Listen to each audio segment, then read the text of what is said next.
Mesdames et messieurs, bonjour et bienvenue pour cette nouvelle édition d'Autour du monde Moyen-Orient pour ce jeudi le 15 août 2024. On commence tout de suite avec ce commentaire. Le président Abdel Fattah el-Sisi a reçu hier son homologue somalien, Dr Hassan Sheikh Mahmoud. Les deux présidents ont tenu une séance d'entretien au palais de l'Etihadiyya pour examiner les mesures prises par les deux pays pour approfondir la coopération bilatérale. Les deux homologues ont assisté à une cérémonie de signature de protocole de coopération militaire entre les deux pays et ont également tenu une conférence de presse conjointe. Un commentaire signé Salih Ahmed Hachel. Le président Abdel Fattah el-Sisi a reçu hier au palais de l'Etihadiyya le président de la République de Somalie, Hassan Sheikh Mahmoud, qui effectue une visite officielle de plusieurs jours en Égypte. Lors de la cérémonie de réception officielle, les deux hymnes nationaux ont été joués. Les deux présidents ont tenu des entretiens au cours desquels ils ont confirmé la force et la durabilité des relations historiques entre l'Égypte et la Somalie, ainsi que la volonté commune de les renforcer à différents niveaux. Le porte-parole officiel de la présidence de la République a déclaré que le président el-Sisi a réitéré lors de la réunion le soutien de l'Égypte à l'unité et à la souveraineté de la Somalie sur son territoire, ainsi que son rejet de toute ingérence dans ses affaires intérieures. Les deux présidents ont également salué les mesures prises par les deux pays pour approfondir la coopération bilatérale, notamment le lancement d'une ligne aérienne directe entre le Caire et Mogadiscio, l'ouverture de l'ambassade égyptienne dans la capitale somalienne, ainsi que la signature, lors de la visite du président somalien en Égypte, d'un protocole sur la coopération militaire entre les deux pays. Le président somalien a exprimé sa gratitude pour le soutien continu de l'Égypte à son pays au cours des dernières décennies, soulignant la volonté de la Somalie de renforcer davantage ses liens économiques, sécuritaires et politiques avec l'Égypte au cours de la période à venir, appréciant le rôle des différentes agences égyptiennes dans le renforcement des capacités des cadres somaliens dans divers domaines. Le porte-parole officiel a ajouté que la réunion a donné lieu à des discussions sur diverses questions régionales et internationales d'intérêt commun, au cours desquelles il a été convenu d'intensifier la consultation et la coordination au cours de la période à venir, afin de continuer à œuvrer à l'instauration de la sécurité et de la stabilité dans la région de la Corne de l'Afrique. À l'issue des entretiens, les deux présidents ont assisté à la cérémonie de signature de protocole de coopération militaire entre les deux pays.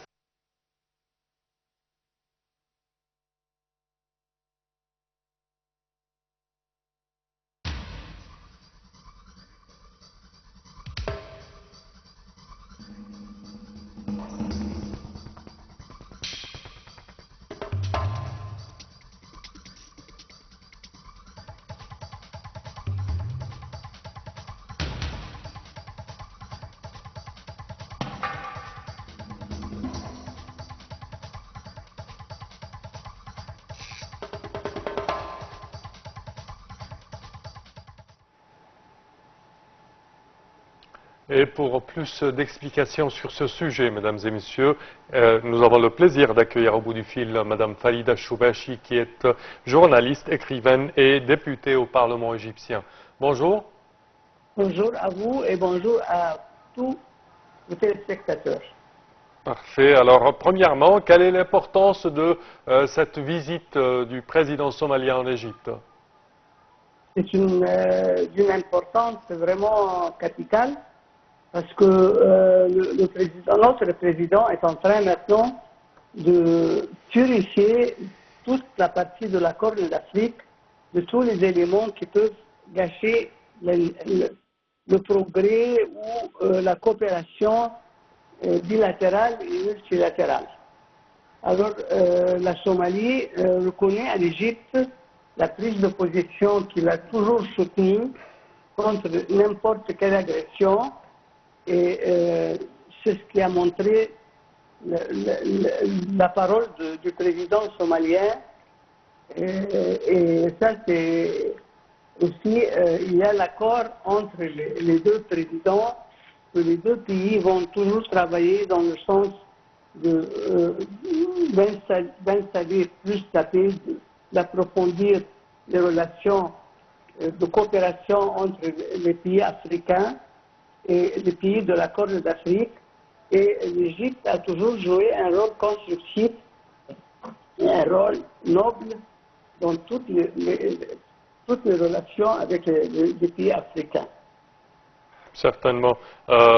C'est également ma deuxième question concernant la relation entre l'Égypte et les pays africains et cette alliance, je dirais, une alliance forte entre l'Égypte et les pays africains avoisinants. Et les pays africains, comment? Du voisinage, les pays Oui, autour de l'Égypte. bien sûr. Non, Oui. c'est ça, l'histoire est témoin de la noblesse de l'aide égyptienne. C'est-à-dire que c'est une aide à tous les pays, les frères africains, Oui. sans c'est-à-dire aucune ambition dans leur pays. Notre ambition, c'était qu'ils soient indépendants, que personne ne les agresse et que l'Égypte est toujours à côté de n'importe quel pays africain pour le soutenir et pour le défendre son territoire. Et ça a été reconnu et tout le monde maintenant parle de l'attitude de l'Égypte parce qu'il n'y a pas dans notre histoire une seule fois où on a,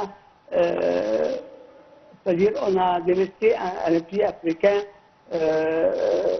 qui a contre une agression. Au contraire, l'Égypte a été toujours à côté de n'importe quel pays africain pour défendre sa souveraineté nationale et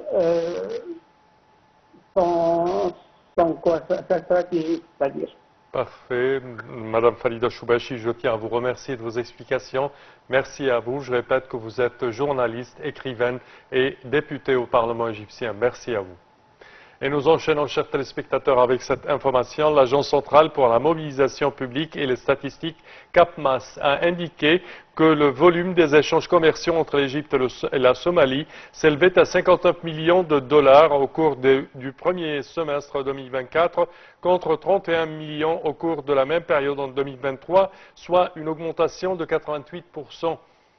Dans un communiqué publié hier, la CAPMAS a ajouté que les exportations égyptiennes vers la Somalie avaient atteint 57 millions de dollars au cours du premier semestre 2024 contre 31 millions de dollars au cours de la même période en 2023, soit une augmentation de 83%, tandis que les importations égyptiennes en provenance de Somalie avaient enregistré 2 millions de dollars au cours du premier semestre 2024 contre 300 000 dollars au cours de la même période en 2023.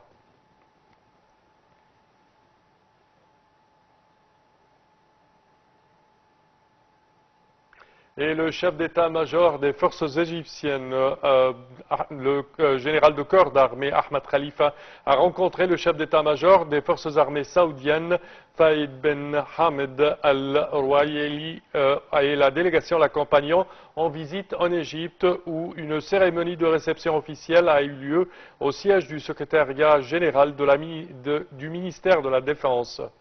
Ils se sont entretenus de plusieurs questions d'intérêt commun à la lumière des relations de coopération militaire distinguées entre les forces armées des deux pays frères dans de nombreux domaines. Les deux chefs d'état-major ont également présidé la séance de clôture du comité de coopération militaire égypto-saoudien qui a porté sur les activités et les domaines de coopération militaire et le transfert et l'échange des expertises scientifiques et de formation dans divers domaines militaires. Pour sa part, le chef d'état-major, le général de corps d'armée, le général des forces armées saoudiennes a loué le rôle influent et efficace de l'Égypte dans son environnement régional et international afin d'instaurer la sécurité ainsi que la stabilité dans le Moyen-Orient, souhaitant une plus grande coopération militaire entre les deux pays. Et le ministre des Affaires étrangères, de l'émigration et des expatriés égyptiens, Badr Abdelati, multiplie les contacts pour désamorcer les tensions régionales. M. Abdelati a évoqué hier, lors d'un entretien téléphonique avec ses homologues saoudiens, Faisal Ben Farhan, émirati Abdullah Ben Zayed et turc Haqqan Fidan, les efforts visant à contenir les tensions régionales et à éviter une escalade dans la région. Il est revenu notamment sur la situation au Soudan et les efforts visant à parvenir à un cessez-le-feu dans ce pays et à faciliter l'acheminement de l'aide humanitaire. Le conflit au Soudan oppose l'armée soudanaise aux forces de soutien rapide. Les États-Unis ont appelé les belligérants à reprendre les pourparlers de paix hier à Genève après 16 mois de guerre dévastatrice. Les négociations sont organisées par la Suisse et l'Arabie saoudite, tandis que l'ONU, l'Union africaine, l'Égypte et les Émirats arabes unis y participent en tant qu'observateurs. Outre le Soudan, Dr Abdelhati et ses homologues ont évoqué les efforts visant à mettre terme à la guerre à Gaza et à faire face à la situation humanitaire catastrophique dans l'enclave palestinienne. Dans un communiqué commun publié le 8 août, l'Égypte, le Qatar et les États-Unis ont appelé les deux parties à reprendre les négociations au Caire ou à Doha le 14 et le 15 août. La guerre déclenchée le 7 octobre a fait près de 40 000 morts parmi les Palestiniens, pour la plupart des femmes et des enfants. Et l'envoyé présidentiel américain Amos Hochstein pense qu'une solution peut être trouvée à Gaza. Il a déclaré hier depuis Beyrouth qu'une résolution diplomatique est possible parce qu'il faut continuer de croire que personne ne veut vraiment d'une guerre à grande échelle entre le Liban et Israël. La visite de Hochstein au Liban intervient à la veille des négociations de Doha ce jeudi qui visent à éviter un conflit total. L'Iran et le Hezbollah ont promis de venger l'assassinat par Israël d'Ismail Haniyeh, chef du bureau politique du Hamas, et de l'éminent commandant militaire du Hezbollah, Fouad Choukr. Le résultat est attendu avec impatience car le Hezbollah a déclaré qu'il y aurait un cessez-le-feu au Liban si celui-ci était convenu à Gaza.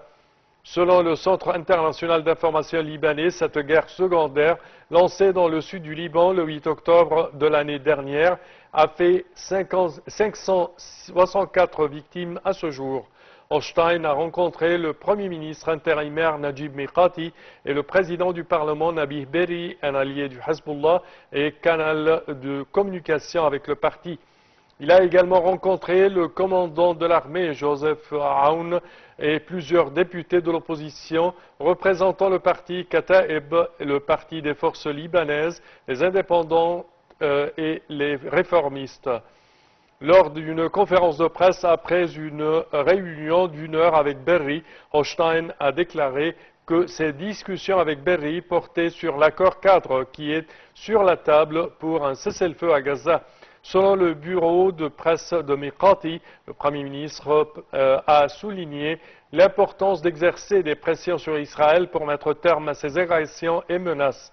Il a souligné que la clé de la solution réside dans l'établissement d'un cessez-le-feu à Gaza et dans la mise en œuvre des résolutions du Conseil de sécurité, notamment la résolution 1701 qui assure la stabilité dans la région du Sud.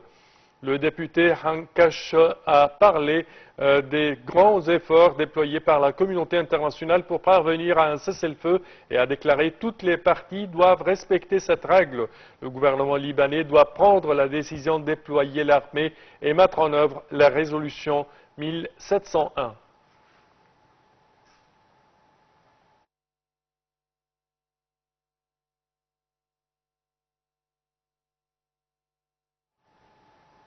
Et c'est ainsi, chers téléspectateurs, que prend fin cette édition d'Autour du monde au Moyen-Orient. Je vous remercie de votre attention et je vous donne rendez-vous la semaine prochaine à la même heure. Au revoir.